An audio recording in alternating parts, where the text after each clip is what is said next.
The advice and opinions expressed by the host of Autism Live and her guests are meant solely as suggestion and should not be in any way construed as child-specific advice. Any choices you make in determining your child's treatment are completely at your own discretion.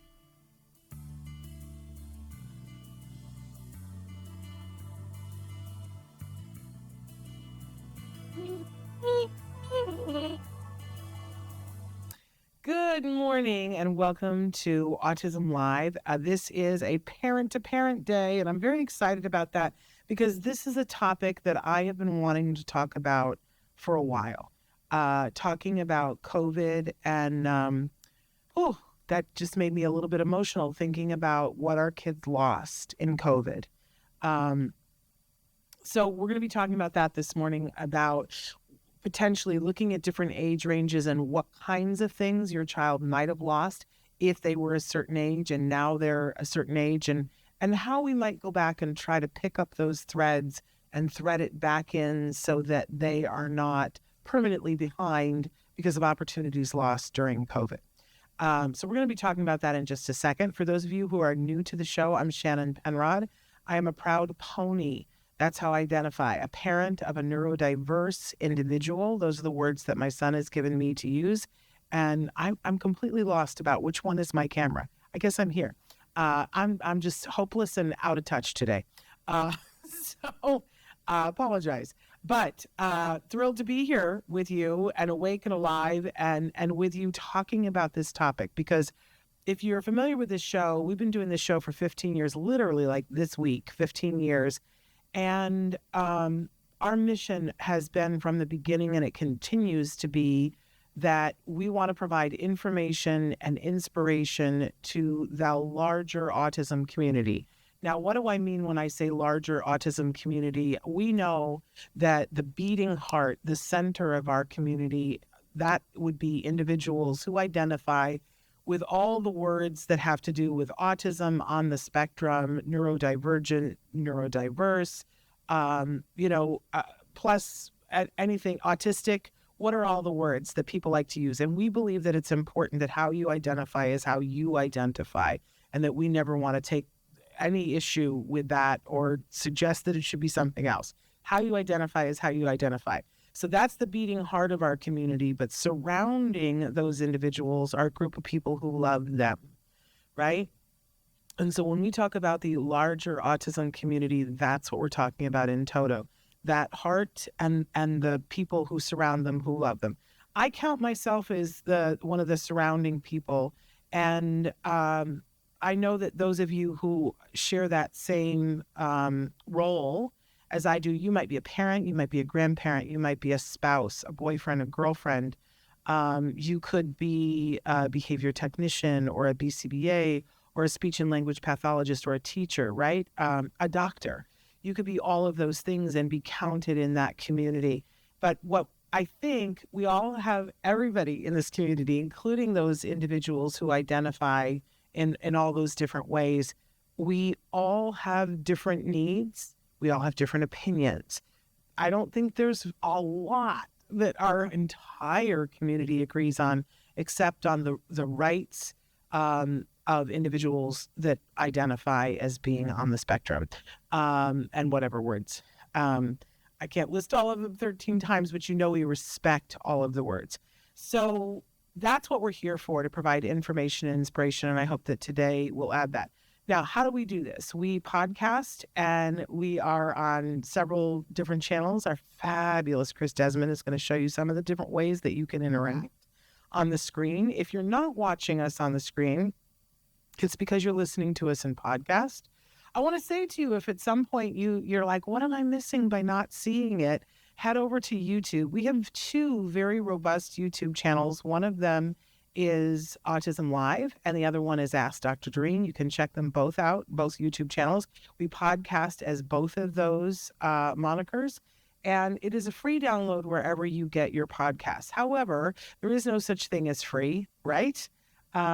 Because there is a little bit of a cost every time you download. What we do is we allow sponsors to advertise on our feed, and that defrays the cost of you downloading it. So when you hear the ads, I hope you go, woohoo! I got this for free because these people paid for it. Isn't that wonderful? Although some of you have said to us, no, I'm running. It's not wonderful. I'd like to have it ad free. You can just by heading over to glow.fm/autism-live. It's $5 a month for everything we do at the Autism Network. We do a new show, whether it's Ask Dr. Doreen, whether it's Autism Live, whether it's interviews or parent to parent or any of our sister podcasts. If we do a new show, it shows up directly in your inbox, free of ads for $5 a month. So check that out, glow.fm/autism-live. Have I mentioned everything? Hey, you know what else? All Ghouls Gala tickets are on sale right now. Now listen, this is the Halloween party for adults in Hollywood. It's the Saturday before Halloween. It's a crazy good party time. We're showing where you can get the tickets. You can go to act-today.org/all-ghouls-gala/ and that's a better website than it was before. Thank you, Chris Desmond. But you can go there and get tickets. The tickets are $150 a piece. I know some of you are like, well, I cannot afford that. I appreciate that. I really, really do. But I want you to keep in mind that at this event, that includes your admission. That includes an open bar for the entire evening. It includes gourmet food. You can eat to your heart's content. It is crazy good food and crazy amounts of food and drink. And plus there's a dance floor, there's dancing, and there's all kinds of other perks. And you get this amazing swag bag. Let me tell you something. $150, well, it sounds like, plus you're there with celebrities and influencers and other people. It is a costume party. There is a costume contest with amazing prizes. And it's all to raise money for autism. I want to keep reiterating that this is a fun fundraiser. So it is $150 a ticket. Now, we're asking if people aren't in the LA area, if you want to buy a ticket, it's the same as donating, right? If you donate $150, what we will do is we will make a ticket available for someone in the autism community. If you do that, there's a place on the website where you can make the choice to do that. Again, it's www.act-today.org/all-ghouls-gala/. That's a mouthful, but I got through it twice. This will be so happy. In any case, go and check that out. It's a really good time, and I will be there. I already have my costume picked out. Dr. Grant Pichet will be there. Chris will be there. Many of the people that you see on the show will be there. It's a fabulous good time. So be there or be square. Next week, we're going to announce our honorees, and then you're really going to be like, all right, well, I have to go. So there you have it. All right, let's get busy talking, because I think that's all the disclaimers. By the way, we're working very hard on the toy guide right now. It's a very busy time at Autism Live, very busy time in Shannon's life. But I really wanted to talk about this topic today because, recently I was visiting several of the CARD centers and having an opportunity to meet with staff, but to meet with parents. And as I would sit down and talk with a parent, invariably they would say, well, my child, we went through 2 years of COVID when my child was X years old. And as a result, we're seeing this. And I thought, boy, we really have not covered that on the show. So today, what we're going to do is we're going to go through different age groups and talk about what opportunities your child may have missed and what that may look like now, 5 years later. So let's launch into this, but disclaimer always first, right? I want to be clear that I say this. There is no one size fits all. It was different for all of us what COVID was like. Even I was touring parts of Texas. And, I live in California, and we were very careful in my household. So we really were isolating for 2.5, almost 3 years. Can I be honest? I just stopped wearing my masks. I wouldn't wear it when I'm here or, but if I went into a Trader Joe's, I would put my mask on because I was like, I don't really want to get colds. And then I discovered I kept getting colds because my husband and my child weren't wearing masks. So now I'm just exposing myself to all of it, hoping for the best, right? But the point is it was different for different people. My niece lives in the suburbs of Dallas. Her kids missed maybe 8 weeks of school, and then they were back in the classroom. That was not the case here in California.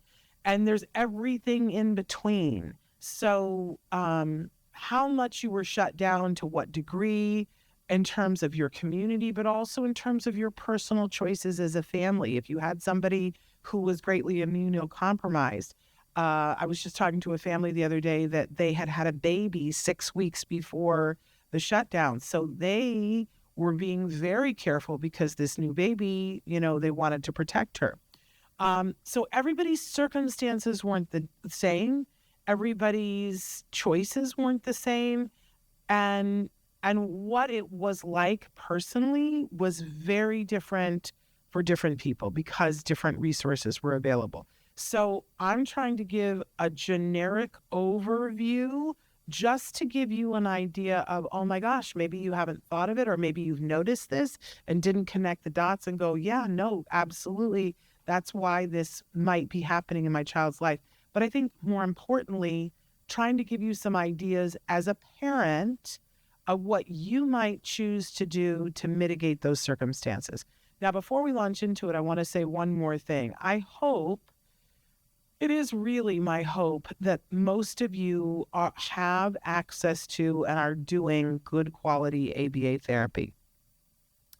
There was a report that came across my desk this morning, not enough time for me to cover it here on the show, but I'm sure we'll talk more about it in length.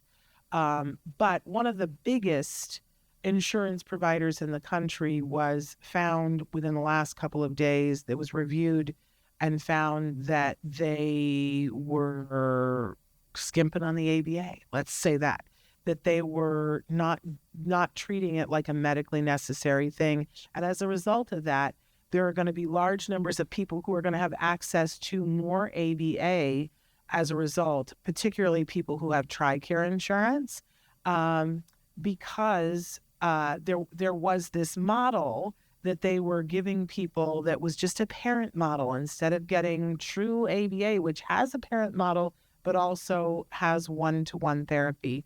And the courts have decided that that is inappropriate. So it's a win. But for those of you who've been through the last couple of years and been fighting that, I just want you to know it's coming. So I really hope that whatever you didn't have because of COVID or because of insurance saying, oh, we don't think of them, right? I hope that you're taking advantage of good quality ABA. We've done lots of shows about what good quality ABA is. I'm happy to answer questions about that. By the way, the chat is open. You can be writing to us. We are live. It is Wednesday, September 10th right now. So please feel free to write in.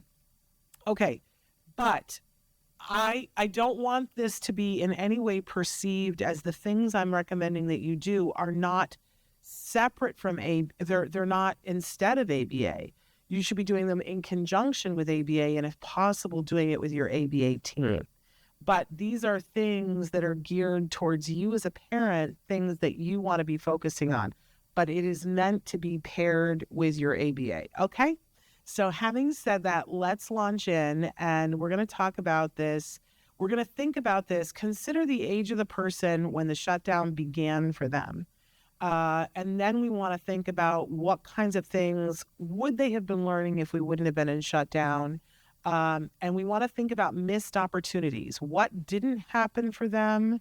Were there diminished opportunities or no opportunities for certain things? Okay. And that's really what we're going to be looking at age by age.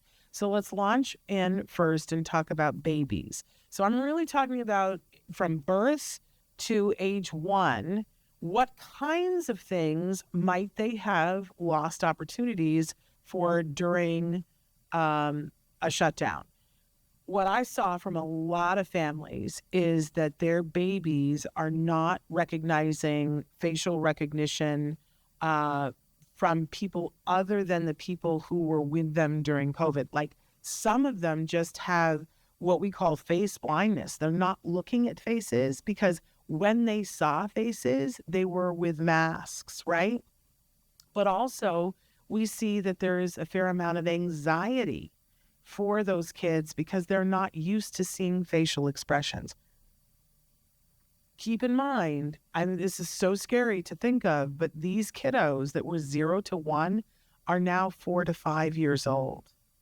So let's go through what that might have lost: the facial recognition of people other than parents, that they're not used to seeing faces that aren't on screen, that they did not hear as many sounds as they would have been exposed to had they been out in the world. And scarily, some of them had less access to healthcare to identify little things. It could be as simple as an earache, right? That you wouldn't necessarily have caught in a baby. They just would have been fussier. But if it was very hard to get access to healthcare, or potentially scary taking your newborn in and having them evaluated for an ear infection, there are kids that now have long-running issues in their ears and that's just one example, you guys, of something that didn't get treated and now has created a problem. So some of the possible, and this is by neither column here is exhaustive. I'm just suggesting some of the things that I saw out on the road, some of the things that I've heard from parents. But possible symptoms 5 years later: having a really hard time transitioning to new people or teachers. So if you have a 4 or 5 year old who's really kind of struggling, that it was hard for them to transition to being in a classroom with somebody other than their parents or their caregivers, and now potentially they've gone from preschool to kindergarten, and it's hard for them to adapt because they didn't have as many transitions as other kids. We may see that there's a delay in understanding those facial expressions and gestures because they're missing a whole period of time when that would have been absorbed into their brain just automatically, and it wasn't there. They're having sensory issues around sound and language. It can look different ways for different kiddos, that we see that some of the kiddos are having trouble decoding sound and language, so they can receptively take it in, but it takes them longer to process because their ear, it just isn't tuned to it. And we are seeing some health issues that were not diagnosed in a timely manner, like the ear infections that I was talking about. But even autism, speech delay, sensory processing disorder, a lot of those things weren't being diagnosed because we weren't getting them access to healthcare. Please hear me say, this is not your fault as a parent. This is not you failed. This is just circumstances. And you can get angry about it, and you can certainly have grief. And I want to tell you that your feelings are your feelings are your feelings, and you're entitled to all of them. But what happens sometimes is that we get bogged in the feelings and we stop taking action. I'm going to sneeze, I'm afraid. That's why I'm making this noise. Anyway, it's okay to have your feelings, but if you can just monitor those and say, but I'm not going to let that stop me from taking action now. As far as I'm aware of, nobody is in shutdown right now. So we're having feelings about something that happened before. Don't let it stop you from taking advantage of this moment right here. So let's take a look at the next slide and see what are some things. How can we give some fun opportunities? I also want you to keep in mind that as we go through the ages, these things didn't go away for the older kids. We're going to assume that all of those things are on board. We're just going to add, right? And all of these opportunities are, again, opportunities that we can do with the older kids as well. So, but especially with the younger kids, we want to make a habit of making faces. Make faces with your kids, make them make faces, get in the mirror, play games, listen, it's Halloween time right now. Go to one of the Halloween stores, get a pack of the less horrible, less chemical face paints, and get in the mirror with your kiddo and make faces and paint your faces so that they're using those facial muscles and that they're getting used to making faces themselves and seeing people make faces. When you have a group of people over, play some sort of a game where everybody makes faces. You can attach emotions to it if you want to or not. but get them in the habit of seeing faces, and seeing faces do more than just be still, and make it fun, make it funny. Do tongue twisters and tongue exercises on a regular basis with these kiddos. We see that some of them are being diagnosed as speech delay, but it's really that they're not being understood because they didn't see a whole lot of people using their mouth and their lips and their tongue and their teeth to talk. And they were just home with mom, dad, whoever, and mom and dad understood what they were saying, so they didn't have to work overtime to get somebody to understand them. We need to tighten up what they call the articulation, or, in my field, we called it diction. So we can do that by doing tongue twisters, but there's also exercises that you can do. You can spread pudding around their mouth and have them lick it off. That strengthens the tongue, right? We can pretend that we're frogs. We can do all kinds of silly things with our faces. Even eating crunchy food helps all of our facial muscles, which helps us with oral motor. I also know, I have a member of my family that we have to practice speaking loud because all they did was speak very soft during COVID, right? So we want to project, and we want to teach how loud do you have to be with other kids. We have to teach them, hey, don't be as loud. You know what's a good trick for that? Go to the hardware store, get a piece of PVC pipe and 2 elbows. It becomes a phone, and play phone with them with the phone. But you know what it does? Because it's hollow, it makes them hear themselves. Because if you say you're being too loud, they don't know what that means. But if you do with the phone and you go, okay, now be louder, they can hear what louder is. Now be softer, because it goes directly from their mouth to their ear. Great way to do that. Play games that use the senses. Play games where, it's a smelly time of year in a good way. Like, maybe we've got cinnamon pine cones someplace, and you can hide them and say, let's see if you can smell where the pine cones are. Smell where the lemon is, all kinds of different things. But that's just one sense. That's smell, right? What about, play games with visual? Can you match the two, or can you find the item? What about touch? I remember the game we used to play when we were kids. I don't know, maybe I'm too old. But when we were we had to wait in line all the time when I was in grade school.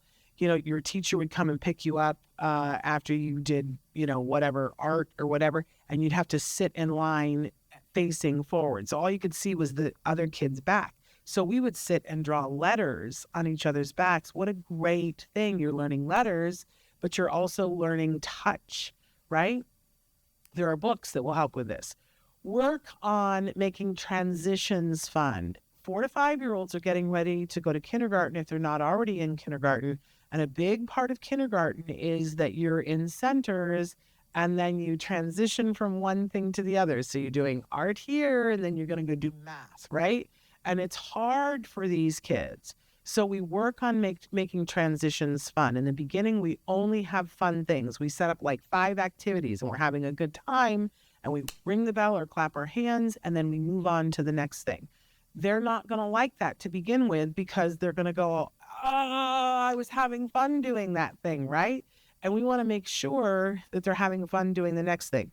Eventually, we can work with going from a fun thing to a less fun thing, which is hard. But what we help them to do is realize it's not forever. You can come back and play the other thing at some point. Okay, we're going to maintain regular doctor and specialist appointments. Sometimes you're playing catch up, and it's still hard. 5 years later, healthcare is still going, oh, we don't have as many so we don't have as many appointments. Shame on them. Shame on them. And let me teach you the phrase, denial of access to care.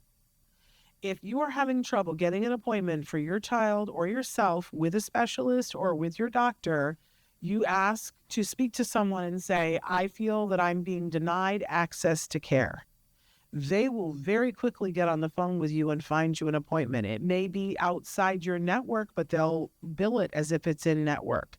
But it's 5 years later, folks. You had a whole lot of time. It's time to get it fixed. And you're paying for your insurance in one way or the other. Denial of access to care.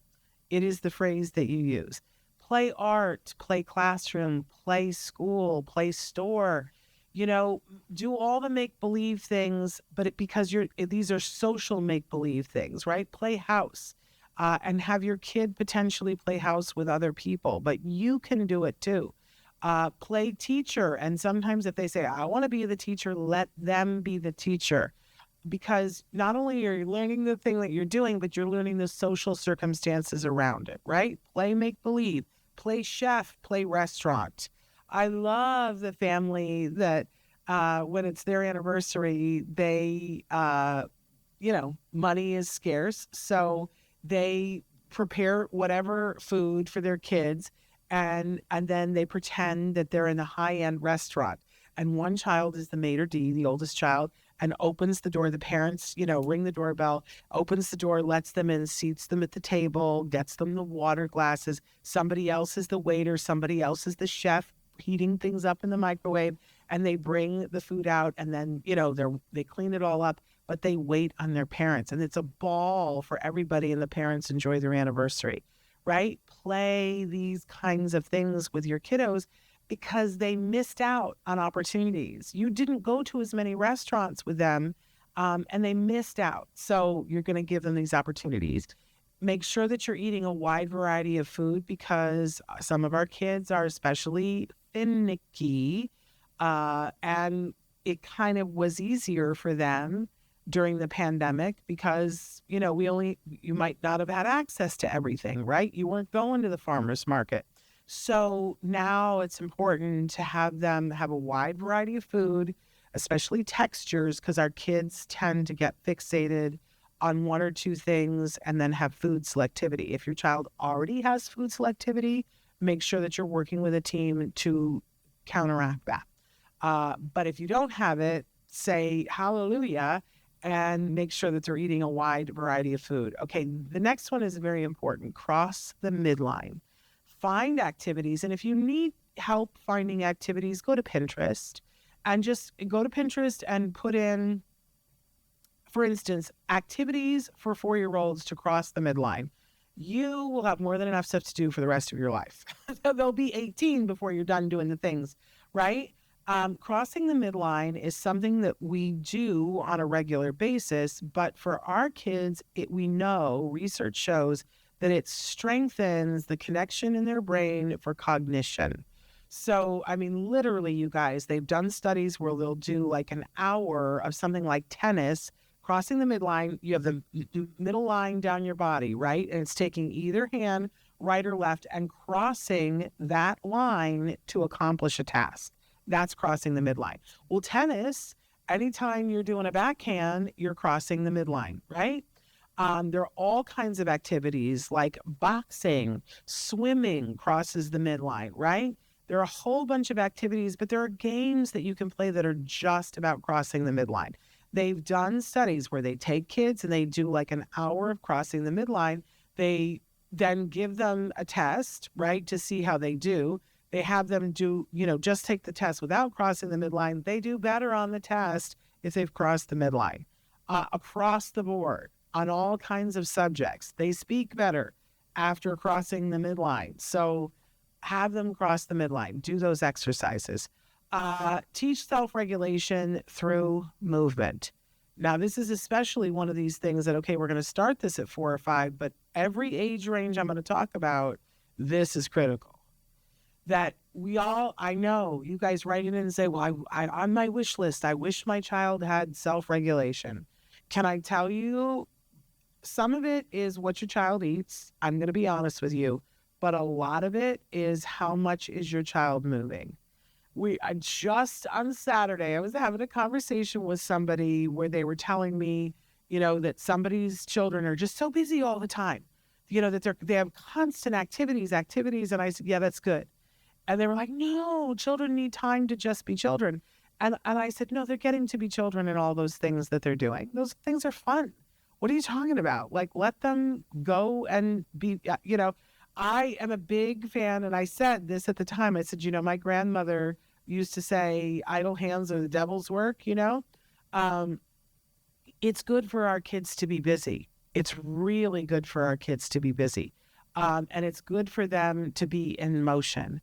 There was a couple that when my son was just newly born, that their kids were like in just 12, and then, obviously they're older now, but they were the best behaved kids. The best behaved kids. And I would always say to the mom, what is your secret? Why are your boys like, they're like so amazing, and I don't ever see them, struggling, and they're just super polite and they're happy and well-behaved kids, nice and friendly. Like, what's the secret? And she said, oh, you got to run them like dogs. She was like, they swim every day. They, they had swim lessons, and then they were competitive swimmers. And she was like, we don't let them just sit around. Now, just sit around, nobody just sits around, right? Nobody just sits around. So if somebody's reading a book, that's not just sitting around. You're reading a book and you're being transported to another world, right? But when you leave a child and say, just sit around, watch what happens. And it doesn't matter whether they're on the spectrum or not. They're going to attempt to entertain themselves in some way. Now, how are they going to do that, and what are they going to do? If it's productive, and if we can teach them for it to be productive, then absolutely. But then it's not just sitting around. Do you see what I'm saying? No, I always give the example of being at the doctor's office, and there was a dad there with two kids who were totally not on the spectrum, and dad was sitting there with his phone, with his head in his phone. Kids didn't have phones, and he was like, sit down in the chairs. So unrealistic. So he couldn't do it. If I had gone over and I wanted to and said, I'm taking your phone, you sit in the chair, he couldn't have done it. He would have been looking at his watch. He would have gotten antsy. He would have gotten fidgety, whatever. Why are we expecting kids to just be able to sit there? Don't. Let them learn self-regulation through movement. Let them, run, let them walk, let them swim. Let them learn, that's how I take care of myself. It's amazing how it works. Hey, Daniel, how are you? So thrilled to have you here. Okay, so let's move on to the next age group, and then we'll go a little bit faster here. So let's look at toddlers who were 2 to 3 when shutdown started that are now 6 and 7 years old. So what opportunities might they have missed that they would have had otherwise? Opportunities to play with other children, opportunities to learn in lots of new settings, being in large sensory situations, and sharing. Those are just some of the things that your child may have lost out on if the pandemic started when they were 2 to 3. And what are we seeing in 6 and 7-year-olds now? Social challenges, like they have a really hard time, that they have anxiety issues, that if they're in a large group of people, that sometimes we see kids who just can't hang, that they have sensory challenges, that things are too loud or things are too bright. They're really struggling to be able to make sense of it. And that we see across the board a lot of language delays. And language delays can cover a big area, you guys. It could just be in social language, or it could be in expressive language or receptive language, but we are seeing kids struggling to be able to communicate and advocate for themselves. So what can we do about this? Let's take a look at some of the fun opportunities that we can be giving these kiddos. We can go on to the next slide, Chris. So lots of play dates, like more play dates than you ever thought was possible. Give them lots of opportunities to play with a wide variety of kids. I know I always talk about what Bryce might have taught me, which is, the most ideal kids to have play dates with are a bossy gut girl. Listen, they're amazing because they'll make believe, pretend with your child, and they'll tell them, hey, come over here. You play the dog. I'm going to play the mom. And then they'll switch it up on them. Go, all right, now you're the mom. I'm the dog, right? That's great for your kiddo. Having a kiddo that maybe they're an only child and mom has no opportunity because the child's just there with them all the time. They're so grateful to have a play date with your child. And then big families that like that middle child that needs a little bit more attention and mom may not have the ability. They're ideal for play dates, but literally everyone. Do lots of play dates. Make it fun for your child and the other children. Take field trips. Now, if they're 6 and 7 and they, they didn't have opportunity to go places and do things when they were 2, 3, and 4, get out. Go places, go to the park, go to museums, go everywhere that you can think of. You can check out, a lot of times they have free days at the museums, 1 day a month. Just know the crowds are going to be bigger on those days, right? Try a variety of sensory supports. So, I love places when you go that understand sensory needs. Now you go to football games and sporting events, or I always get it wrong, Meow Wolf events, right? And they will give you a bag. And it's filled with sensory stuff. You're never going to use all of it, but play with it and see, like there's headphones in there, there's squishies. Try sensory things to see what helps them regulate. Play social puzzle games. They have a lot of apps that are like this that, and there's one that's like a Disney one, that it's a dinosaur and the dinosaur is constantly getting in trouble. And it shows, here's the problem. The dinosaur, needs to wait in line to be able to get their soda. And, here's what the dinosaur does. And this happens, and it shows the dinosaur getting into trouble. And then it says, what should the dinosaur choose? And there's like 3 examples that the kids can pick from. That's just one example. There's all kinds of social puzzle games where you can make them up yourself. You can be out and say, okay, here's a problem. It could be something you're watching or something you're experiencing, and say, what should we do? What should they do? But your child missed out on a whole bunch of that. So play games to put that back. Work on problem solving. Like I said, we're working on the toy guide right now, and I love a good marble run because it works on problem solving. But you can do that with a marble run. You could do it with other toys. You can do it in your kitchen. You can open up the refrigerator door and say, mine dings incessantly if you leave it open. You can say, oh, there's a ding. What should we do? And let them tell you what we should do. I know it sounds ridiculous, but your child would have gotten so much more of that had it not been for the pandemic. And what do you want? Do you want to have a teenager who just leaves the door to the refrigerator open and disappears and doesn't notice that it needs to be closed? Well, teach it to them when they're 6 or 7. Work on advocacy skills. Anytime you're someplace with your child and there's something comes up, don't just jump in and advocate for your child. You can say, hey, wait a second, and then say to the child, what is it that you want, and help prompt them to advocate for themselves. Or again, watch scenarios and say, if that was you, what would you say to the teacher? Or what would you say to that bully? Work on the practice. Play make believe and say, okay, I'm going to be the bully. What are you going to say? And help them to rehearse that. Work on meditation. This is an ideal age that, because they're having anxiety, and almost all of our 6 and 7-year-olds are having anxiety, get a pillow or a stuffed animal. We call them breathing buddies. And you lay down on the floor. You get one too. You lay down on the floor, put your knees up, put the pillow on your belly, and have them put the pillow or stuffed animal on their belly. And you lay there and you go, okay, now we're going to breathe, and we're going to make the pillow go up. And now we're going to slowly let the air out and make the pillow go down. But how slow can we make it happen, right?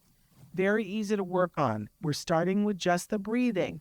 But also, if you have a Wii and have the board, there's a whole little, in the Wii U universe, there are several meditation games where your child sits on the board. The board has a sensor, and it sets up this calming environment on the TV in front of them. And they sit there and they breathe. There's a circle. If they leave their eyes open, that they breathe with the circle.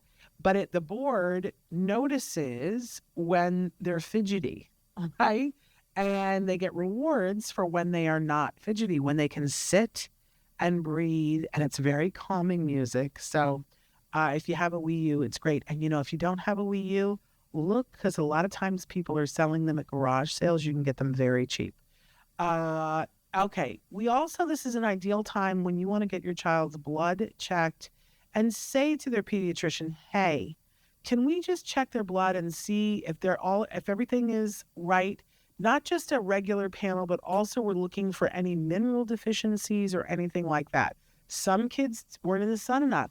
Some of our kids are depleted in vitamin D. Make the passionate plea to the pediatrician to get this blood work done so that if you see that you're low in something, oh my goodness.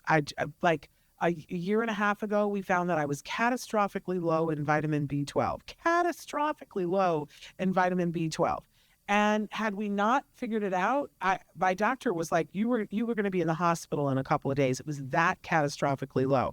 And yet nobody was checking that. Advocate for your child. Ask them to get the blood work done.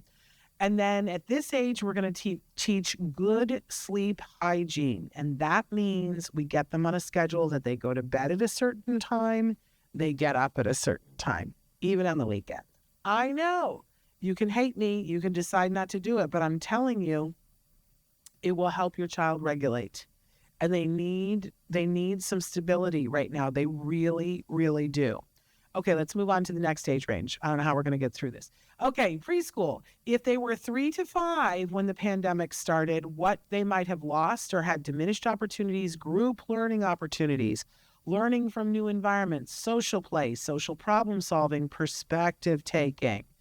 So now they're 8 and 10 years old, and some of the things that you might be seeing are school difficulties, inflexibility issues, difficulty keeping friends, lack of independence or even motivation to have independence, immaturity, understanding it is not just about what they want. A lot of times what we're seeing with these kiddos is that everything is still an immediate need that they don't understand waiting.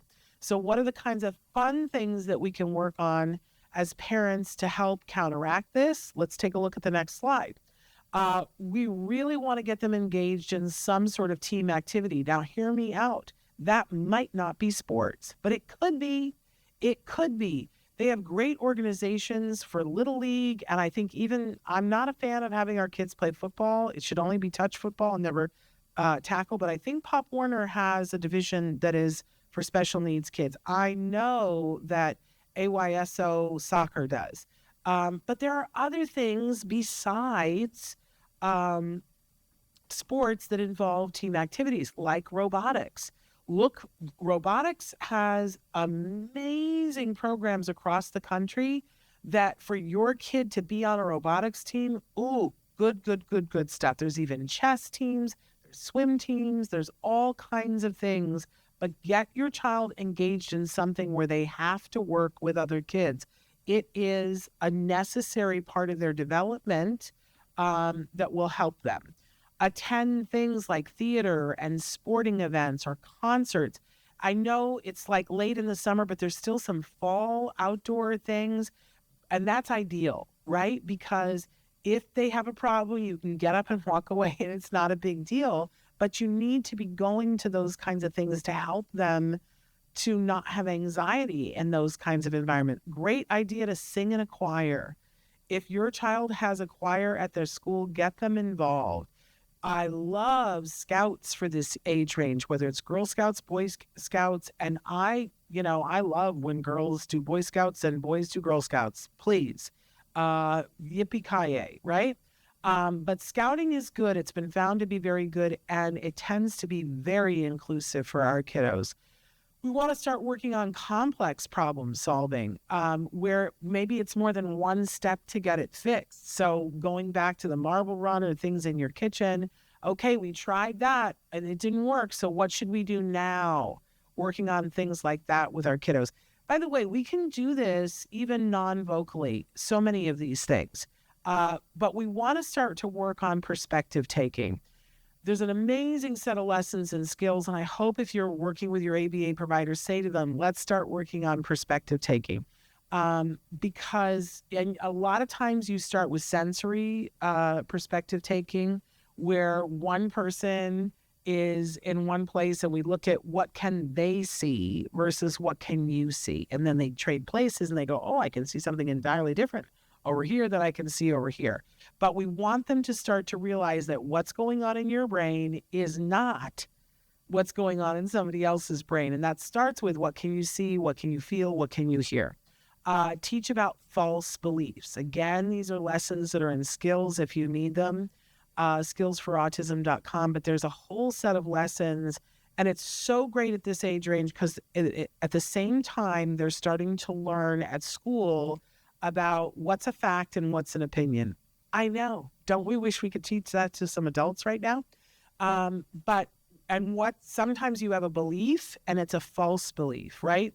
Like one of the lessons and skills is that you have a cereal box that they're familiar with, and we say, what is in the box?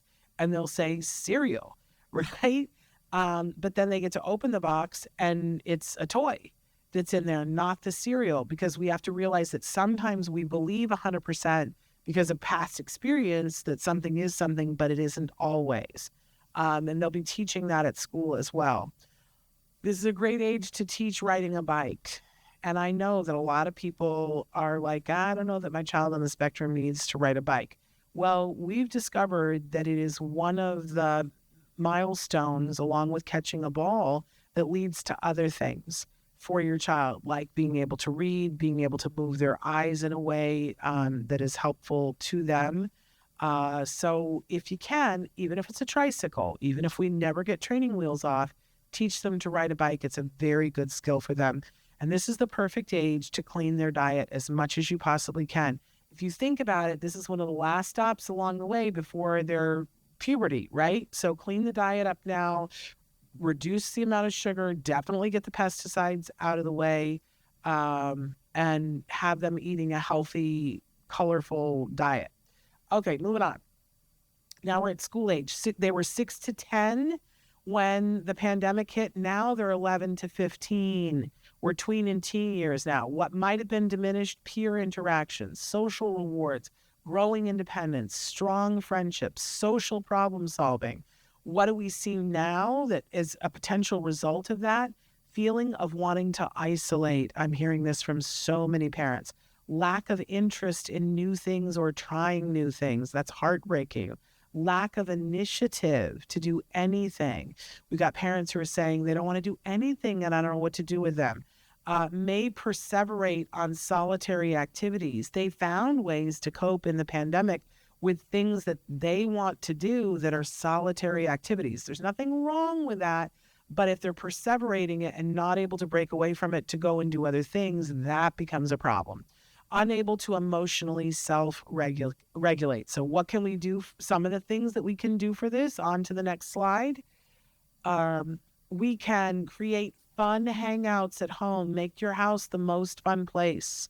And then once it becomes the most fun place and that becomes exciting for your child, have them help you plan it, right?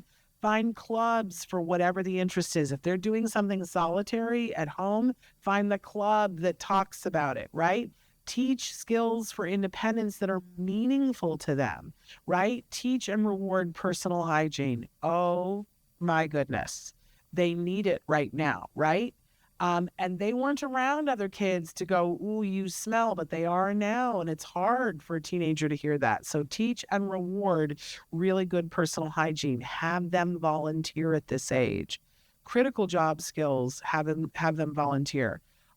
Join a social skills class. They are everywhere. I particularly love the ones that are theater-based, but there are all kinds of social skills classes out there. I also love the peers program, which you can do online, but do it.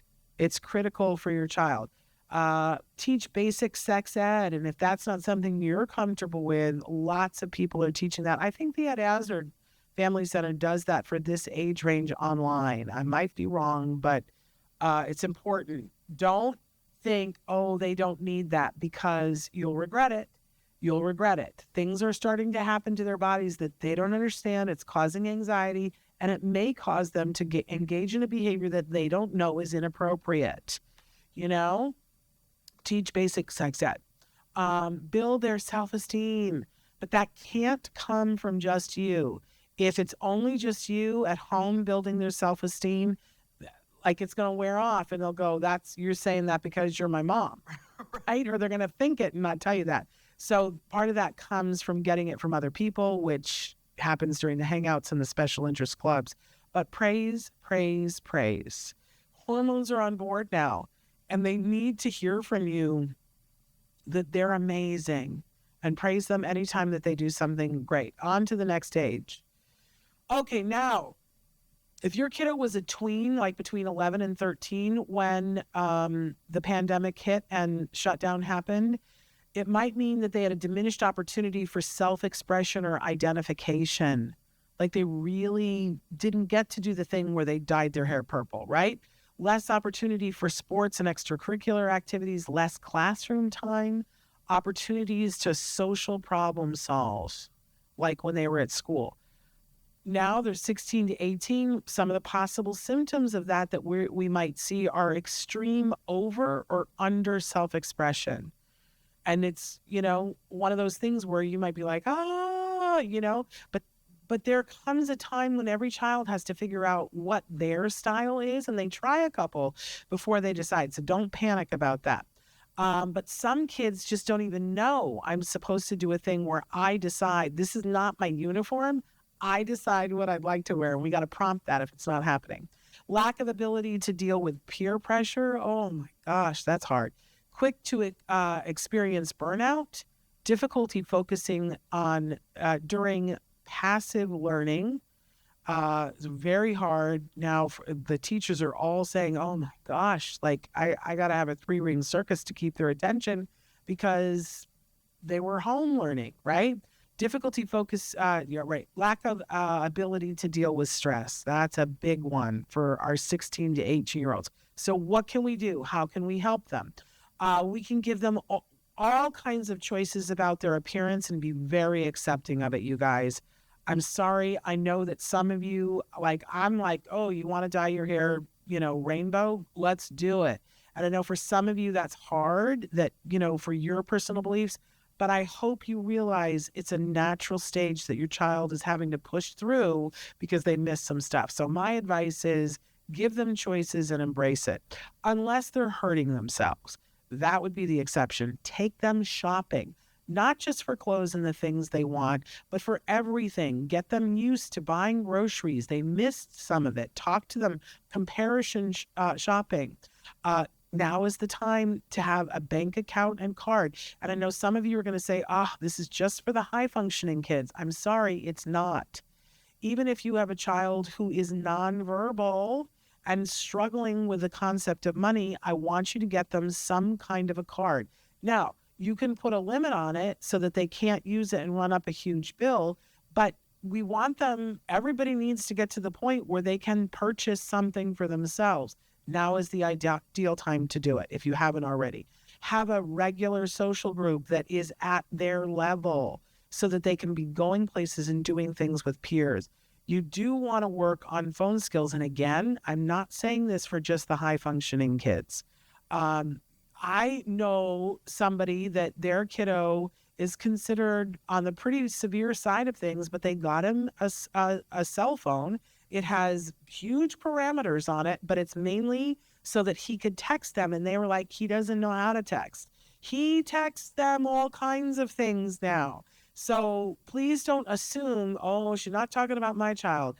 I think it's important that our kids, even if it's that they know how to dial 911, let's work on some phone skills. Let's work on social media skills. If you're making the decision that your child can be on social media, you have to work on this.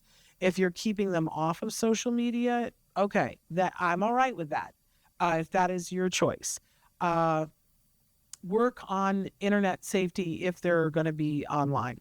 Now is the ideal time. Have them do extra lessons, extra tutors, or coaches, but it's got to be stuff that they either desperately need or stuff that they love, love, love. But notice that I have therapy on this one. And I'm not just talking about ABA therapy, that if you see that you're having problems with anxiety with this age range, I think there's a wide variety of therapy that could help you. It could be cognitive behavioral therapy. It could be ABA therapy. It could be talk therapy if your child has the ability to communicate. But let's not let things go and fester, right? There are people who can work on things. All right, continuing on, because we're getting there. Now, if your child was a teen, ages 14 to 19, and now they're 19 to 23, let me tell you, this was my experience. Some things that might have been lost or diminished: internships, job experiences, pre-dating, dating, gradual ramp up on independence, adult milestones, things like driving, voting, things of those nature, safe opportunities to try new things. And some of the possible symptoms that we may see is that there are barriers to employment. They don't have enough experience. They don't, they're not used to the kinds of things that they're being asked to do, that they have isolated from friends and from romantic relationships. I'm hearing daily from parents who are like, my kid who's, 20 now is like, they don't want to be out of the pandemic. They want to stay home and never see anyone. Having fear, anxiety, challenges around independence, making unsafe or inappropriate choices. These are all potential, right, side effects. So what can we do to shore up these young people? We can help them to get jobs, either through volunteering, or we've done several shows recently about job coaching, about what you can do to help your teen or adult to be able to get those jobs. I recommend watching Love on the Spectrum as a family and watching and talking about, because we see some things that happen that aren't good choices. This last season, there was the young man who came on the date and wore his headphones and put his head down. And that was what he needed to do for his sensory, but we get to see the reaction of the person he was on the date with, who tried so hard and wanted to connect and then felt like, well, I guess I can't, right? What a great opportunity for our kids to learn from those circumstances and so many circumstances on the show. I really highly recommend. Sometimes you need to get a dating coaching. There are classes that you can take. There are matchmaking things that you can do. We can teach dating etiquette. We can learn job skills. We can tend to the social battery. I think it's really important for kids this age to listen to them when they're going to pace themselves and they're going to say enough, social battery wise. And we need to listen to that. But we have to also lean into their hobbies. If there's something they're liking, like, find arrangements for them to do it, because that's the key to building everything else up, is leaning into their hobbies, their passions, the things that they love. Okay. I think it's the last group that we have, which is adults. So if your child was 20 and up when the pandemic started, here are some things that may have been lost or diminished: independence, an adult support web, romantic relationships, social supports, job opportunities, and networking to get to the next job opportunities. So what we might be seeing now, and I see this a lot in this age range, that they are unemployed or underemployed. And we need to fix that immediately. I can hear Joanne Laura screaming, they have to have a JOB to have a seat at the table. But a JOB also means that you have purpose, that you feel like you belong. We see a lot of depression and anxiety in this age group, a lot of lack of social opportunities, feeling isolated, and needing additional supports for things maybe that they didn't even need before the pandemic, but now there's a need. So what can we do? Here are some ideas. A support group. Hearing it from other people and being in a room with other people, whether it's online or in person, is absolutely amazing. If the person is living with us, giving them tons and tons of choices, that's going to help to lead to dependence. But they've got to have a way to release stress. Now, we've given you a whole bunch of things in the previous examples, all of which would apply. But, I'm seeing a lot of community swimming pools being open for lap swim because it's a stress release. That gym memberships are being offered at lower rates. It's a stress release, right? going to parks and there's a circuit trainer thing, all of those things, but also, looking at what specifically has helped this person in the past. But I think movement is also helpful. Sensory mitigation, whether that's headphones or, I love all the different kinds of earbuds now that don't cut sound off, but help to funnel in appropriate sounds and diminish background sounds. Ooh, there's a lot of them. Having someone who listens, whether that's a friend, a relative, a therapist, amazing. But giving them that sense of purpose, really, figuring out for them what is it that they want to do, where they feel that they belong in. Again, I know you guys are going to say, well, this is only for the high functioning kids. It is not. I'm telling you, a job is critical for everyone. Joanne Laura helped me to see that, and it gives a sense of purpose. I don't know how many of you, had to be at home and not work during the pandemic, but I saw a lot of people struggling because, at the beginning they were like, oh, I got 2 weeks off from work. And then it was like, who am I? I got up this morning and I have nothing to do. So what do I do? And then it can lead to some behavior that's not good. People gain weight, right? Other people exercised and lost weight. It's a choice. Again, that regular physical activity, having a hobby and leaning into that hobby. But here's a big one, is having a safe space, a safe place. Now, that can be a room for them at home. It can be, I'm really thinking about the Ed Asner Family Center. I know a lot of people in this age range who they just love it. They walk through the door and they know it's a safe place for them, that they can be themselves, that they're accepted. Everybody needs that. And just because there's an adult who's on the spectrum does not mean that they need that. Now, we're at the end and we're 2 minutes over, but I just want to take a second to say, if you find yourself going, yeah, but that's not my kiddo, okay, that's fine. Ask yourself, though, then, what do I see in my kiddo? Because remember I said at the beginning, this is not a one size fits all. What were my circumstances? What did my kid miss out on? What opportunities did they miss out on that I wish that they'd had? And how can I fill that? How can I backfill that? How can I help them have a similar experience, if not that experience, right? I know that there are some parents out there who are like, my kid didn't have prom. My kid didn't get to have graduation. My kid, and I just want to say to you, some of them, they don't know what they missed, which is tragic, right? If you really feel passionately, then have a party and call it a prom. I don't know. You know what I mean? I swore the first year when my son was a junior and all the friends that he had that didn't get to have a graduation, they had a drive-by graduation, and oh my goodness. And I swore, I said, if we're there next year, I will build a stage at the end of our driveway and I will live stream his personal valedictorian speech. We're having a graduation. If it's a graduation of one, we're having it, right? Because I know that he ended up having a graduation and he got to walk. We were all there in masks, sitting outside, but it was a graduation. But if you're missing something from your child's childhood, how can you help yourself with that?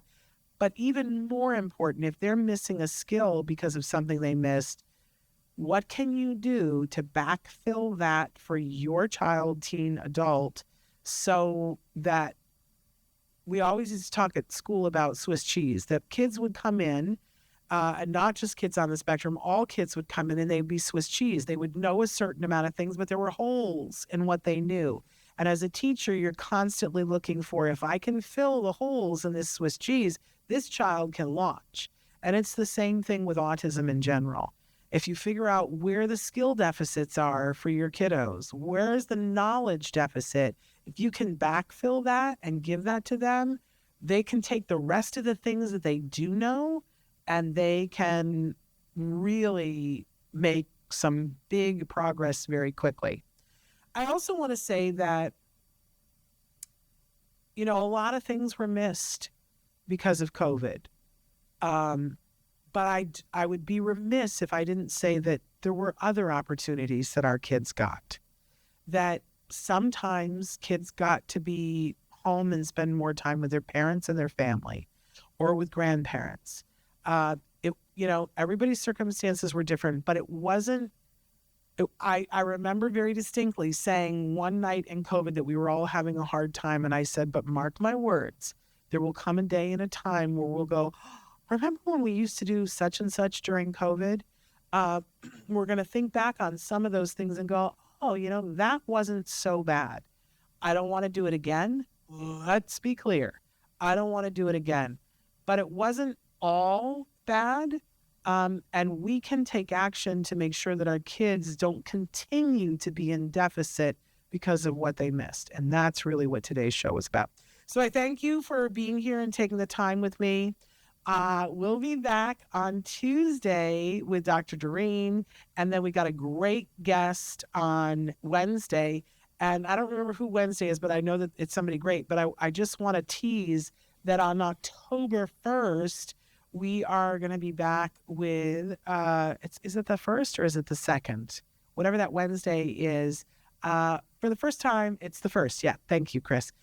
Fred Melamed, actor Fred Melamed, who is an amazing dad, who every time we get on a red carpet with him, we start a discussion and then I have to say, we have to cut this short because I got to talk to the next person. And I keep saying, we're going to have you be on the show. We're going to have an hour. We're going to sit and talk about all of it.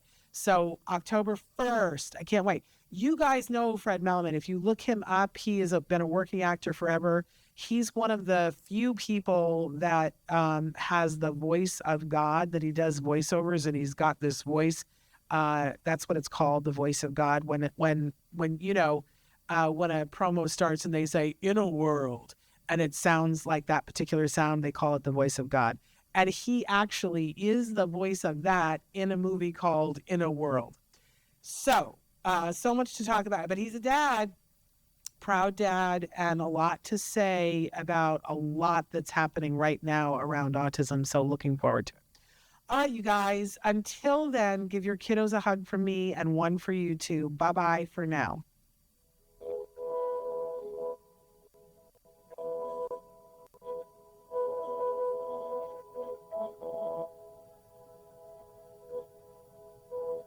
If you found anything helpful in this video, please give us a like. In fact, make sure that you smash that subscribe button on YouTube and give us a like on Facebook. You can also follow us on Twitter and on Instagram for important updates.